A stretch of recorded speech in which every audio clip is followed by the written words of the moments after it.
Good morning all of you. What we are going to cover today in this lecture is the structure of the atom, which is extraordinarily important for all the developments in the 20th century, for that matter even in the 21st century.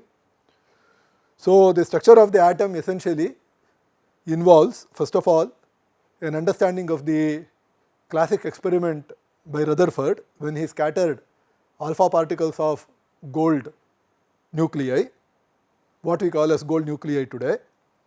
And then of course, the planetary model which followed from the Rutherford scattering had to be reconciled with spectroscopic data and with the very problem of the stability of the atom, for which Bohr gave his model. So, in other words, what we are going to discuss in the class today is one of the most crucial developments in physics, because after all, if we understand the basic constituents of matter, the rest of it would be a matter of detail, however complicated it may be.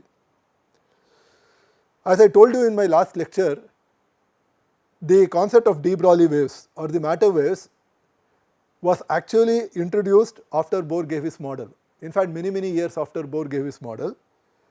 So, historically de Broglie was impressed, he was influenced by these special orbits that Bohr had proposed, and he thought that that could correspond to standing waves of matter waves. But that is not the viewpoint that we are taking in this course, just as that is not the viewpoint that is taken in your 12th standard NCERT course. So, I will return to that concept, but we should remember that the structure of the atom precedes the concept of a matter wave. So, in the last lecture what we essentially did was to introduce the concept of matter wave, and we gave an experimental demonstration of this idea. This was a hypothesis which was put forth by de Broglie, but then Davison and Germer through their ingenious experiments were actually able to diffract electrons of a nickel crystal. So, we should always remember the famous formula 2d is equal to 2d sin theta is equal to n lambda. So, the scattering angle is governed by this formula. N is the order of diffraction, d is the spacing between the planes of the crystal, lambda is the wavelength. So, the scattering result was consistent with this formula which is valid for waves and not what they expected of electrons as particles. However, we should remember that experiments with cathode rays or for that matter even E by M measurements strongly suggest, in fact they provide great evidence that electrons are actually very tiny particles. So, again we have the same dilemma that we encounter, the same duality that we encountered in the case of light. With interference and diffraction it behaves like a wave, and with regarding to photoelectric effect or Compton scattering it behaves like a particle. In a similar manner, electron when it is getting accelerated by voltage, when you are looking at its tracks in a magnetic field etc. behaves like a particle, but then when it is scattered off a nickel crystal, then it shows beautiful diffraction patterns. So, we have to remember that.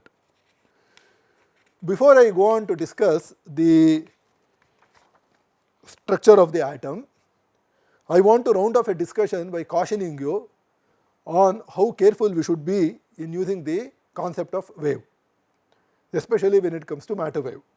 So, let me recollect what we have done both in the case of light and in the case of matter. So, let us start with light, electromagnetic radiation. So, in the case of electromagnetic radiation, we have two important expressions, E equal to h nu, and the second expression is obviously given by V equal to c. All wavelengths propagate with the same speed given by denoted by c, which is 3 into 10 to the power of 8 kilometers per second, and this is nothing but nu lambda. In other words, when we associate an energy with a frequency nu associates an energy E, we are also associating the same energy with a wavelength, because after all my nu is nothing but c by lambda. So, it is entirely a matter of taste whether you want to relate energy to frequency or energy to the wavelength, at least at this particular point, and therefore I can write E is equal to h c by lambda. That is what I have. So, in my lectures on photoelectric effect, I also argued that it follows from classical theory. All this is Planck. So, it is as if we are riding two horses, sometimes that of Maxwell and sometimes that of Planck. Now, if I come back to Maxwell, the age old wave theory, which of course has a great experimental evidence, Maxwell says that if you have a monochromatic plane wave, let us say, then the energy density is related to the momentum density by a factor of c. So, this is energy density and this is momentum density. So, what do I mean by energy density and momentum density? That is the energy per unit volume carried by the radiation, and momentum density is the momentum carried by the radiation per unit volume. That is what we have. Now, Mr. Planck would like to associate a certain number of particles corresponding to this and corresponding to this. So, if you have an energy density corresponding to radiation of a given frequency, so if you want I can put the subscript nu here, if I did that, then what we would do is to introduce the number density of the photons, number density of photons. We now couple this number density of the photons with the energy density. So, how do we do that? Each photon carries an energy h nu. So, let us write that down. Each photon carries an energy h nu. Therefore, n photons per unit volume carry an energy n h nu. Therefore, U is equal to n h nu. That is what we have. But then, since this is given by pi c, so I will put a subscript nu here, I will put a subscript nu here. This is the energy density associated with that particular frequency. What do we conclude? We conclude that pi nu, if you look at this, is nothing but n h nu by c. That is what I am going to get. So, and nu by c is nothing but what we are going to get regarding lambda. So, let us remember c equal to nu lambda is what I have. Therefore, nu by c is nothing but 1 over lambda, which is n h by lambda. Remember, n is the number density associated with the photons, so many photons. So, there is a natural interpretation for this h by lambda. So, we say that h by lambda is the momentum carried by each photon.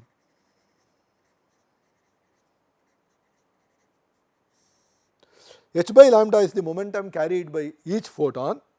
Therefore, the Planck hypothesis not only associates an energy with a frequency, it also associates with a momentum with the frequency, or for that matter the wavelength, and this is exactly what de Broglie employed even in the case of massive particles. That is what he did. This is essentially a very short summary of whatever we covered in the previous lecture. However, when it comes to matter waves, there is a complication, and that is something that we have to remember. We have a number of expressions. So, what I will do is I will look at matter. So, let us say electron. So, here I look at it from the viewpoint of a particle, and here I look at it from the viewpoint of a wave. Let us try to understand that. Now, from the viewpoint of a particle, my energy is given by p squared over 2m, where p is the momentum of the particle, so which is also equal to half mv squared. So, the relation between energy and momentum is given by E equal to p squared by 2m, and my momentum is of course mv. So, these relations I will call NR. NR is Newtonian relation or non-relativistic relation. Of course, somebody may say, why are you using this? Use the more exact expression for energy and momentum coming from relativity. All of you are familiar with the expression for relativistic energy, mass defect. In fact, we are also going to discuss that in the next few lectures, after a few lectures. So, there I would write E equal to mc squared over root of 1 minus v squared by c squared, and P is equal to mv over root of 1 minus v squared by c squared. These are the expressions, and this I will call ER, coming from Einstein's relativity. So, these are the Einstein relations, these are the Newtonian relations. What about the wave? Whether it is a relativistic particle or a non-relativistic particle, the Planck hypothesis and the de Broglie wave hypothesis does not change. That is a very important thing. So, for both of them we have a common formula, E equal to h nu and P equal to h by lambda. But the point is that the minute you give me E and P, you are giving me nu and lambda, therefore, I should be able to immediately write an expression for the velocity. So, here the v is the velocity of the particle speed, let us say, whereas here my v wave can be written as nu into lambda. And what is nu into lambda? That is E by h, and lambda is h by p, which is E by p. When it comes to light, it is of no matter to worry, because we started with the relation E equal to Pc, but now we see we are going to have a problem with the particle picture, because whether you make use of the non-relativistic formula or the relativistic formula, you are going to get a different expression for the velocities. Let me write that down again. We found that v wave is equal to nu lambda is nothing but E by p. This is dimensionally correct. There is no problem about it. Now what we shall do is to write v particle both in the case of non-relativistic relation and the relativistic relation. So, in the non-relativistic relation, my v is simply given by p by m, if you want, and that is it. You do not have to express it in terms of energy, but v is simply given by p by m, and in the relativistic case, v of the particle in the relativistic case will be slightly different. So, I will have to work that out. Let me show you the thing again. So, what I will do is I will multiply p by c squared and divide by E. That is what I am going to do. So, this is nothing but p into c squared divided by E, which has the correct definition of speed, dimension of speed. Because please remember, E by p itself was speed, p by E is 1 over speed, speed squared divided by speed is this. These are the expressions that we are going to get. Now clearly, p by m is not equal to E by p, nor is pc squared by E equal to E by p, unless E equal to pc, and E equal to pc is valid only for radiation or for particles which do not have a rest mass. That means there is a discrepancy.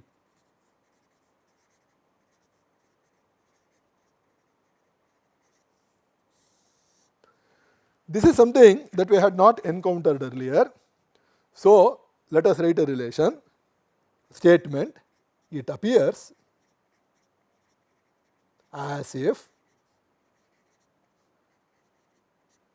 the wave associated with the electron and the particle associated with the electron move with different speeds.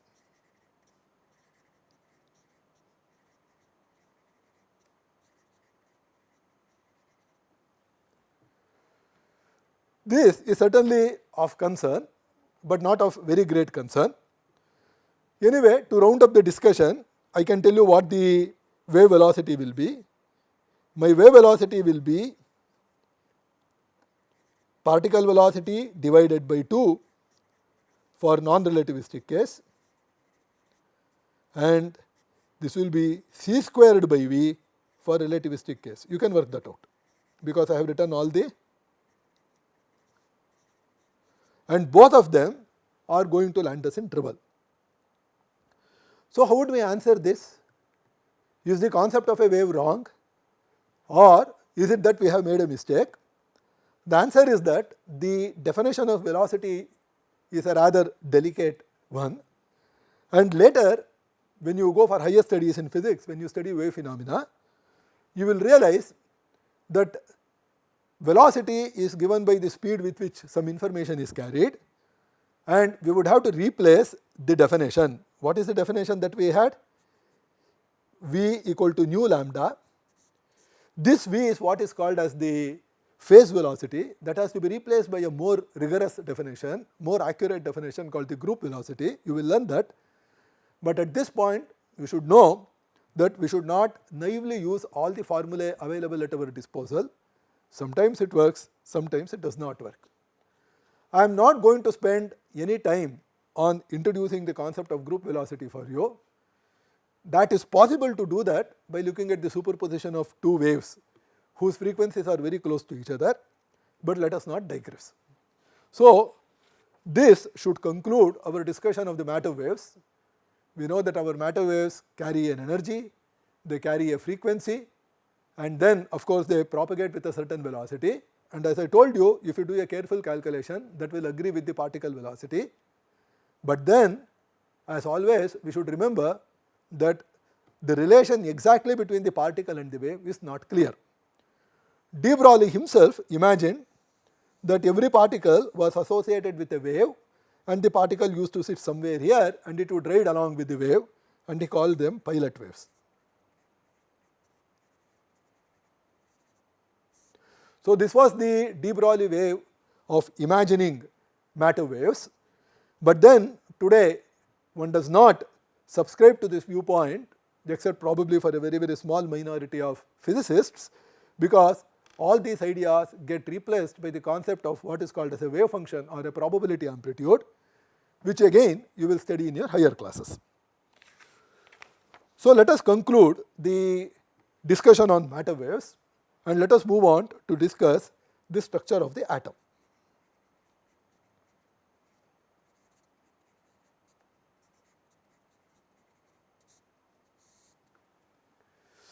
If there are two things that have attracted the attention of humankind, all thinkers have thought about it. One is the nature of our universe, how big it is and what its structure, what we call as the large scale structure of the universe, and other is the ultimate constituents of matter. So, now what I am going to do is to show you a number of slides to give you an idea of how the atom concept has evolved over centuries, in fact over millennia, thousands of years, and how in 17th, 18th, 19th century contributions from physicists, chemists, engineers, in fact thermodynamics people actually contributed to sharpen our idea of an atom. So, let us look at the next slide. Now, as to what the ultimate constituents of matter are hinges on the question whether matter is continuous or whether matter is discrete. So, it is the age old question. If I look at a smooth surface, or if I look at the distribution of air in the atmosphere, or if I look at the flow of water or any fluid, they appear to be continuous. All solids appear to be continuous. Therefore, what is it that would happen if I took a microscope and started looking at minute and minute, more and more minute parts? That is a question that we have to ask. It is true that matter appears to be continuous to us, except when we join them or except when two very big units may be joined. But it is also true that this continuous distribution of matter, apparent continuous distribution of matter, actually is not absolutely continuous in the sense that you can break it. Of course, the important observation that we have to make is that you take any piece of matter, and as you start breaking it to tinier and tinier pieces, the energy that is required to break that keeps on increasing. Therefore, in the classical language, the way our ancient geniuses thought about it, one good question that one could ask is, as I keep on breaking, is it possible that I will reach an ultimate limit which is impossible to be broken? That means you should imagine that ultimate constituent to be essentially a perfectly hard sphere, and to break which you would require an infinite energy. In other words, it is immutable, it is unbreakable. Or the other concept is that no, it is a continuum, you can keep on going to smaller and smaller units. You may require higher and higher energy, but there may be no fundamental unit, and both of them are useful viewpoints in trying to understand whatever we observe in nature. We should remember at this point that it would be unfair on our part, in fact incorrect on our part, to pass any judgment on whatever theories the ancient physicists and philosophers might have had in light of the experimental evidence that we have today. That is a pitfall into which many of us tend to get into, that is to be avoided. So, to put it very broadly, in the ancient world, especially in India and Greece, there were two broad philosophies, not necessarily in contradiction with each other. The first philosophy, which I am indicating here, was proposed by this intellectual called Kanada, who started a school called the Vaisheshika school. We know that in India there were 6 major schools of philosophy. They can be listed actually. The first one was called Nyaya, which elucidated the logical principles. The second one is Vaisheshika, which was an atomistic theory. Then you had the Sankhya, which proposed the idea of what we call as Prakriti and Purusha, the nature and the soul. They had their own theory of the world in terms of 3 gunas or 3 attributes, what they called Sattva, Rajas and Tamas. Then there was the practical aspect of Sankhya, which came to be known as Yoga, which was propounded by Patanjali. So you have Nyaya, Vaisheshika, Sankhya, Yoga. And there are 2 schools which are completely dedicated to the interpretation of the Vedas. One was the so-called Purvamimamsa, which concentrated on the ritualistic aspect, and then the Uttaramimamsa, which concentrated on the spiritual aspects. So these schools of philosophy also gave a worldview. For example, the Purvamimamsa school believed very seriously that the universe can be neither created nor destroyed. It had to be eternal for the sake of consistency within their theory.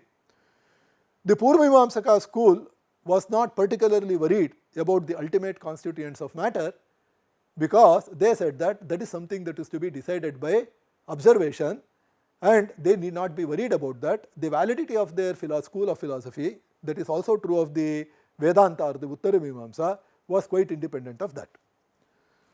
So when we are speaking of the schools, we are interested obviously in the atomic school, which was propagated by Kanada, and his school of philosophy is called Vaisheshika. Vishesha is an attribute, so he attributed a number of properties to his atoms. That is why it is called as the Vaisheshika school. And they gave an elaborate theory where they assumed that all matter is composed of ultimate quanta or ultimate particles, which can be called as Anu. That is the word that was used. Interestingly, the word Kanada itself is some kind of a pun, because Kana is a very small particle, and Kanada means the one who eats small particles, small fragments or small pieces or whatever. And this school actually developed an elaborate theory where they said that two atoms can form a molecule that was called a Dvyanu. So, let me write that down. So, let me start describing the Indian atomic school. Let me write the name in Hindi in Devanagari script so that there is no confusion about the pronunciation.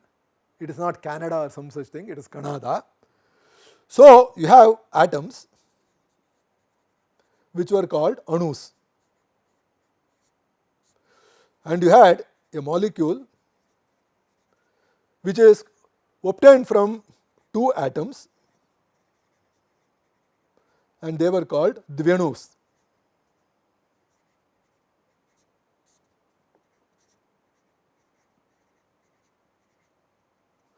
Dvyanu, and then if three of them joined, that was called Trasarenu, so on and so forth, and they developed a theory as to what is the minimum number of atoms or anus that are required to be seen by the naked eye.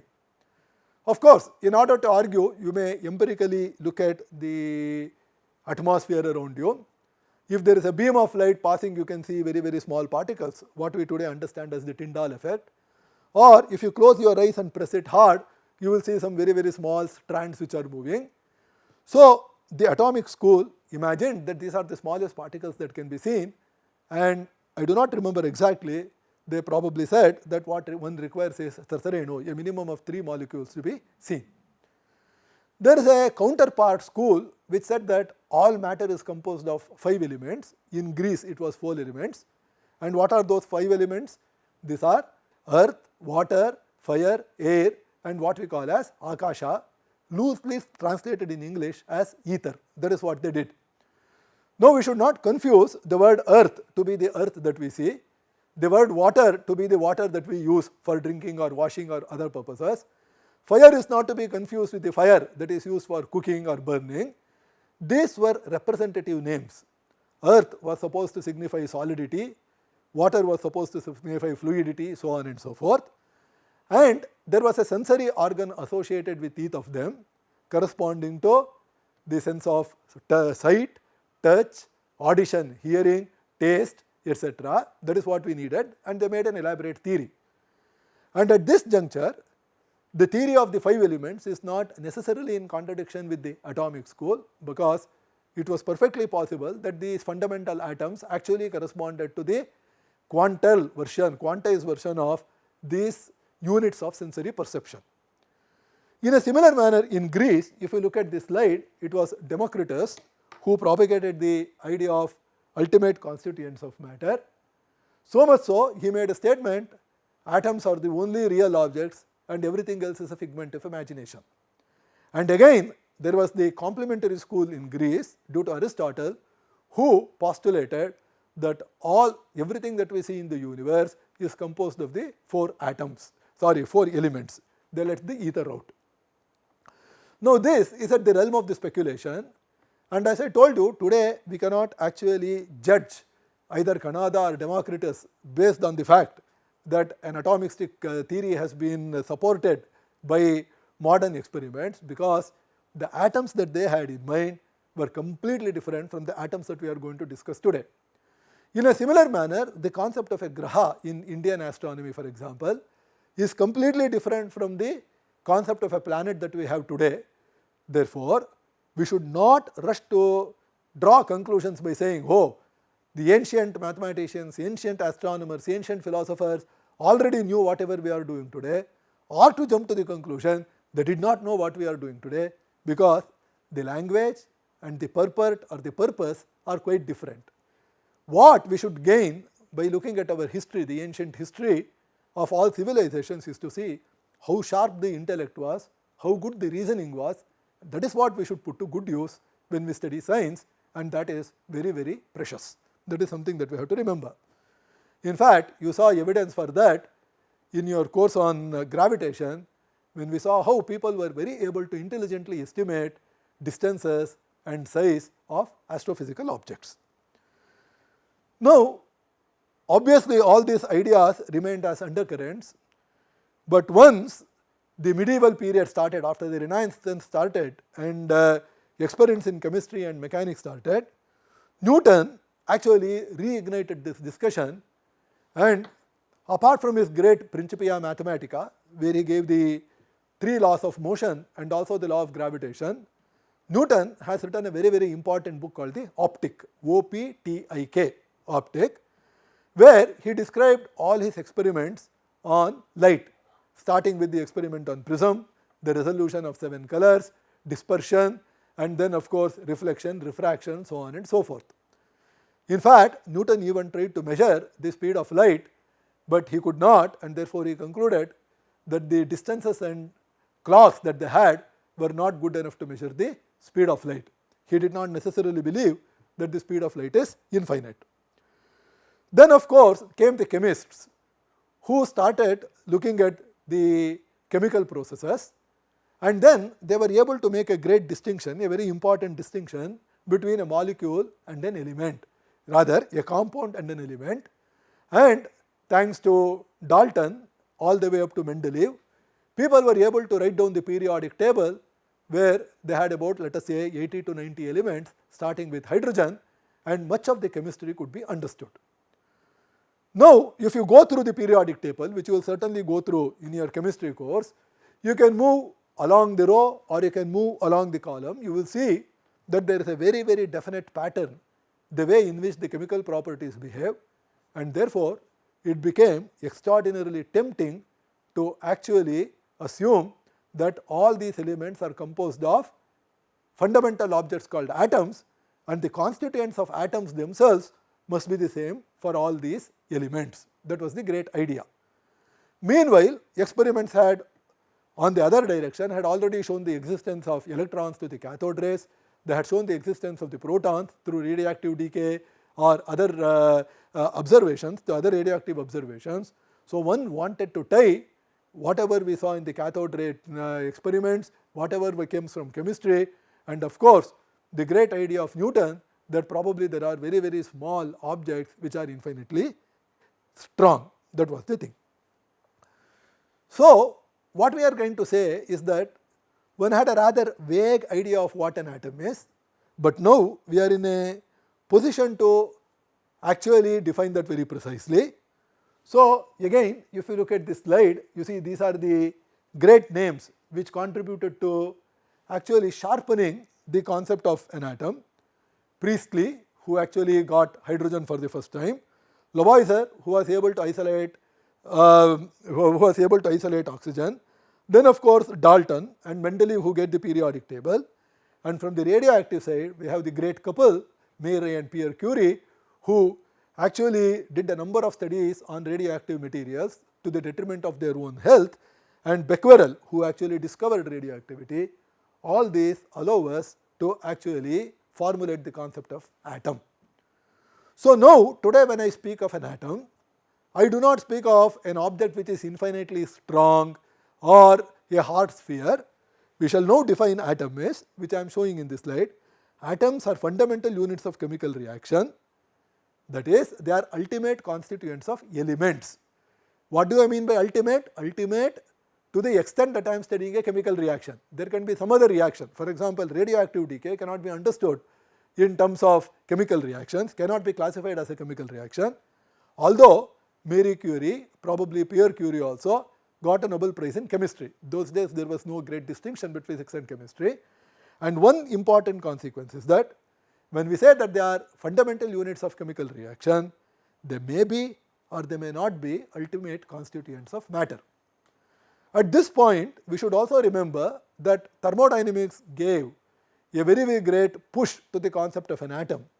Boltzmann made his great molecular hypothesis and developed kinetic theory, from which, for example, the thermodynamic relations, ideal gas equations, etc. could be understood.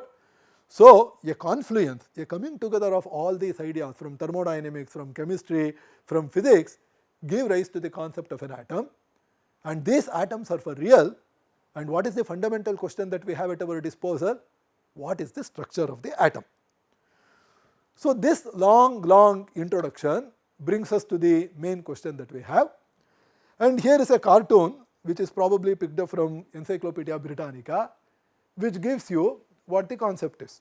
Please remember that people had seen alpha particles, but then they were not able to measure what their sizes are, etc., etc. So there are two major contenders. One is the so-called plum pudding model due to Thompson, and another is planetary model. I am afraid that there is a typing error here, that P should be missing. Even if P were there, it would be silent, but in any case P should be missing, and the planetary model due to Rutherford. The plum pudding model, which I will come to in a minute, was just a model. It had no experimental basis, whereas the planetary model of Rutherford was forced by experiment, and obviously there is no wonder that this is what we are going to advocate and we are going to give support to in the rest of the course. Let us remember that. So if you look at the first figure, this is the elementary primitive picture of Democritus in 460 BC, Dalton in 1803 AD, probably Kanada was also somewhere in 200 BC or whatever, I do not know the age. Okay. So they imagined very, very hard spheres. Then came all the experimental developments, as we said. So we jump, let us say, from 460 BC to 1900. So we are speaking of 2500 years. You have the Thompson model. In the Thompson model, what is happening is that this is my full atom. Is that okay? Of about 10 to the power of minus 10 meters, 0.1 nanometers. And the blue haze that you see all throughout is the uniform distribution of positive charges, and the yellow small bullet-like things that you see are the electrons. So the uniform positive charge distribution adds up to a total charge Q. Then there are these n electrons whose total charge also adds to Q with the opposite sign, and the atom is overall stable. This is the Thompson model. Actually, this model can be tested on grounds of stability, because one knows that in electrostatics it is impossible to have a stable configuration of charges. That means atom would not be stable. Then you would have to assume a more complicated model where all these electrons are probably moving within the positive soup. That is why it is called the plum and the pudding model. Is that okay? So electrons are like plums which are there in the pudding. Okay? And probably there is a certain flow of current because of the positive charges themselves, but we do not have any information on the details of this model. Here comes the Rutherford model, which shows that all the positive charge is concentrated in this purple center, which is a very, very small region compared to the total size of the atom. In fact, this is not to the scale, because we will see that the nucleus where the positive charge is all concentrated is 10,000 times smaller than the atom. So we are speaking of something like 1 centimeter and 100 kilometers or some such thing. So we cannot even plot it in a figure like this. So it is highly exaggerated. These are illustrations. Then of course there is a Bohr theory which resembles this, but it is much more complicated. It is sufficient to look at these two figures, and we have to decide which of the two are correct. And this is the experiment which Rutherford undertook in order to settle the matter. It is not that Rutherford disbelieved the plum pudding model. It is thus that he wanted to verify. In fact, nobody thought of a planetary model, because as we shall see, planetary model, although it gets an excellent confirmation from the Rutherford experiment, gives rise to other problems which people were already aware of. It can explain the Rutherford experiment, but it cannot explain the stability of the atom, and atoms have been there for many billions of years. That is something we have to worry about. So we are interested in the experiment of the Rutherford, and this again is a picture taken from the Encyclopedia Britannica that is written here, and this illustrates very well what Rutherford did. So probably I should describe this and then go to the experimental detail. So he took a radioactive source which was nothing but bismuth. Bismuth has an atomic weight of 214 and an atomic number 83. That means it has 83 electrons, 83 protons in our modern language, and the rest are all neutrons. And bismuth decays by radioactivity and it emits alpha particles. and alpha particles carry 2 units of charge and 4 units of mass. It is essentially helium nucleus. That means it is made up of 2 protons and 2 electrons, and they come up with a rather large energy. The energy is about 5.5 million electron volt. This number is very, very important for us, because in an atom, later when you do Bohr model or even when you look at the spectroscopic data, all energies are in the electron volt range or a fraction of an electron volt. So we are speaking of energies which are 10 to the power of 6 times larger than the energies associated with the atom. Now what was the target? The target was a very, very thin gold foil. In fact, it had a thickness of 2.1 into 10 to the power of minus 7 meters, and that means it had only very, very few layers of atoms. That is a very important thing. It was not a thick target where my alpha particle could actually undergo multiple scattering. That was an unlikely event. Now, what Rutherford used in his experiment was a zinc sulfide detector, which is essentially scintillation. So what we are saying is that the alpha particle gets scattered off by a gold atom. Alpha particles have come from bismuth, okay? They get scattered off and they go and hit this zinc sulfide target, and every time they hit, there is a scintillation counter. So what you do is to take a microscope, look at scintillation, count the number of scintillations. That will give you the number of alpha particles that have been scattered at an angle. So with this description, let us go back and look at this illustration. There is a similar illustration which is there in your textbook also. This is a little bit more colorful. So what you have is a radioactive source here, bismuth. By this time, physicists knew the perils of radioactivity, so you have to shield yourself. So there is a nice lead shield. It must be a thick lead shield actually, probably, I don't know, of the order of even a meter or a centimeter. And this radioactive source emits alpha particles. This experiment is delicate and requires care, because radioactivity is a completely statistical process. You cannot know, unpredictable process. You do not know when the next decay will take place. You can only assign probability. That is something that you will study when you study radioactivity. It is completely probabilistic. So when this bismuth nucleus decays by emission of an alpha particle, there is a small hole made here and the alpha particles come through. But then you want as narrow a beam as possible. So what you do, you put one more lead sheet and you make an even more small beam which collimates, and this comes and goes and hits or impinges on this yellow sheet, which is nothing but the gold foil. That is why it is going to show gold color, and then the atom starts getting scattered.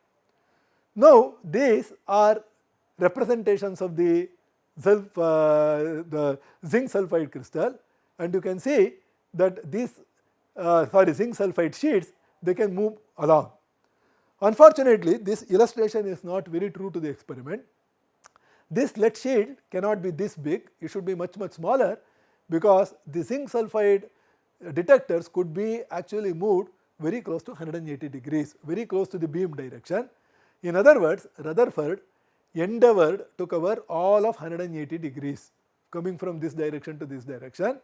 We say 180 degrees and not 360 degrees, because by symmetry, the probability for alpha particle getting scattered in this direction is the same as probability getting scattered in this direction for the same angle theta. That is what we have, and these are the movable fluorescent screens. That is the experiment, and this is a representation of the experimental result. We find that particles which are moving farther away, very, very far away, are probably not getting scattered at all, far away from the atom, whereas particles which are moving very close to the center of the atom are getting backscattered. I am going to discuss this experimental result in great detail, because as I told you, this is one of the defining experiments in the history of physics, like Galileo's observation of craters of moon or moons of Jupiter, or for that matter the observation of Halley's comet, etc., or Michelson-Morley experiment. This is one of the defining experiments, and let us see therefore what the import is. Okay, these are the experimental results. I want you to present these experimental results and then go back to analysis of this experiment. Okay. First caution, this is not exactly Rutherford experiment, but a different version, but the results are qualitatively the same and therefore they are equally good in analysis. Here you are not using helium alpha particle, but you are using proton itself, which is 2 MeV, therefore lesser mass and also lesser energy, that is what you have, and you are scattering the hydrogen nucleus against gold, this is against P phosphorus and this is against boron. All of them show the same qualitative feature, that is very, very important. On the x-axis is the scattering angle or the recoil angle, which I am going to write in a minute. You start with 0, that means absolutely no scattering at all, almost no scattering, that is called the forward scattering. As you keep on increasing the angle, you are looking at the hydrogen nucleus or the hydrogen ion getting more and more scattered, and when you reach something like 180 degrees, the electrons actually, sorry, not the electrons, the hydrogen nuclei retrace their path, and this is the differential cross section. The cross section is maximum in forward scattering. It starts decreasing as you keep on increasing the angle of cross section. And what is a cross section? Angle of scattering. What is a cross section? For our purposes, cross section is essentially the number of particles that come in a given angle. Of course, this number must obviously be the fraction of the particles that are coming at a given angle. What is important is that for us is that although this is going to be smaller and smaller, this is not going to 0, that is very, very important for us, but it is saturating at some finite value, and that is something which is very important for us. So, this figure is something that we have to understand. So, what were the important features, whatever I told you there? So, I have made a mistake in typing this, I am very sorry about it. Most of the alpha particles are unscattered, they just pass through undeflected, and the number of alpha particles getting back scattered is relatively quite large, and this is going to be a problematic issue for us in order to interpret. Again, I am repeating, this must not be an electron, it must be an alpha particle in both the lines. So, please pay attention to that. Okay. Now, let us get back to do some hard analysis. Analysis of the Rutherford experiment.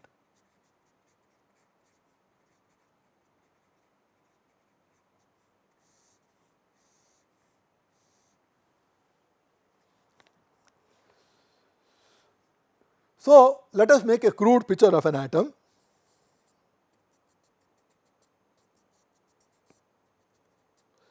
So, this solid line denotes positive charge.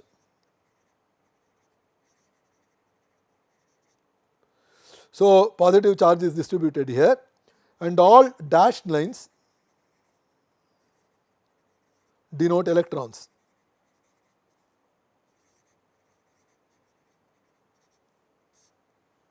That is what we have. Thompson would say that all the electrons are inside, but without being prejudiced, we will put some of the electrons inside, some of the electrons outside, and we will see what Rutherford experiment would have to say. That is very important for us. Now, if you look at some numbers, mass of the electron is 0.5 MeV by c squared. So, when we do atomic physics, it is not convenient to use SI units, it is convenient to use atomic units and the relevant ones. So, it is good to use 0.5 MeV by c squared. If you really want to convert it into ordinary units, you know how to go from electron volt to joule, so you can do that. Whereas, mass of the alpha particle is 4 GeV by c squared. Let me remind you, 1 MeV is 10 to the power of 6 electron volt, and 1 GeV is 10 to the power of 9 electron volts. So, what are we saying? We are saying that the ratio of the mass of the electron to the mass of the alpha particle is what we are looking at, is essentially 0.5 into 10 to the power of 6 divided by 4 into 10 to the power of 9, so which is 10 to the power of minus 4, let us say. That is what we have. So that means my electron, actually I can write a precise number, is 8000 times lighter than the alpha particle. That is the statement that we are making. So it is actually equal to 1 over 8000. So if I think of a scattering of an electron and an alpha particle, that is, if I imagine that the alpha particle goes and hits an electron, it is almost as if a huge truck is going to go and hit a small brick or a ball, and that means the truck will continue to move with the same speed, but the balls will all get scattered and it will hardly affect the motion of the truck. Or another example which one of my colleagues gave is that of a ball and a small number of pins. Suppose you put a number of very, very small pins and you throw your ball. What is going to happen? If the ball is very heavy and the pins are all very, very light, the pins will all go helter-skelter. But the ball will continue to move along its direction without any appreciable change in their velocity. That means in the scattering, if at all there is a change in the angle, that is the momentum of the alpha particle, that should come because of the positive charges. So all scattering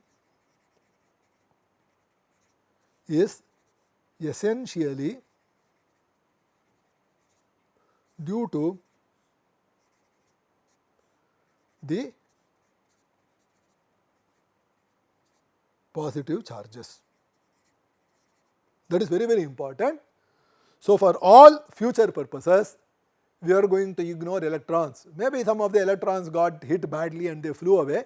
We are not worried about that. However, what is important for us is to know that the detector should be able to make a distinction between the alpha particle and the electron, because the electron could also cause a fluorescence, but zinc sulfide was so chosen that it will be sensitive to the alpha particle and not the electrons that might be hitting the shield, hitting the detector. So detector is important. Otherwise, we may get false counts.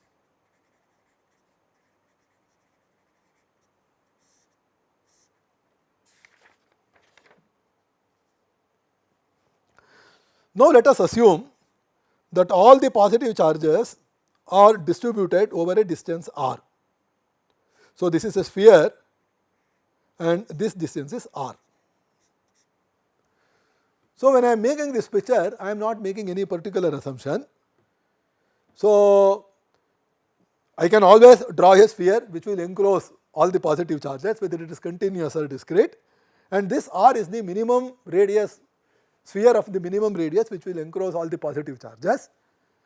So now what I am imagining is that there is an alpha particle which is coming towards this nucleus or this atom. Let us come to that. What should be the maximum r?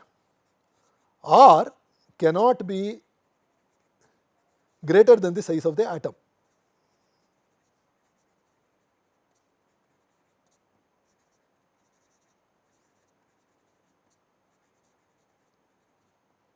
Greater than the size of the atom. And what is the size of the atom?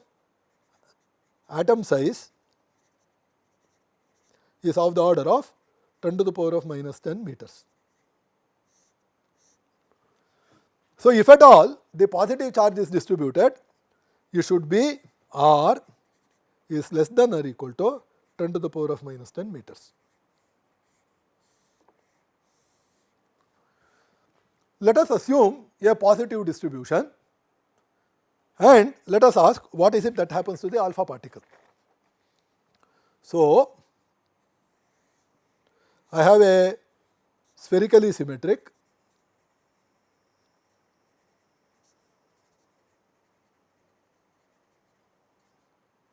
distribution.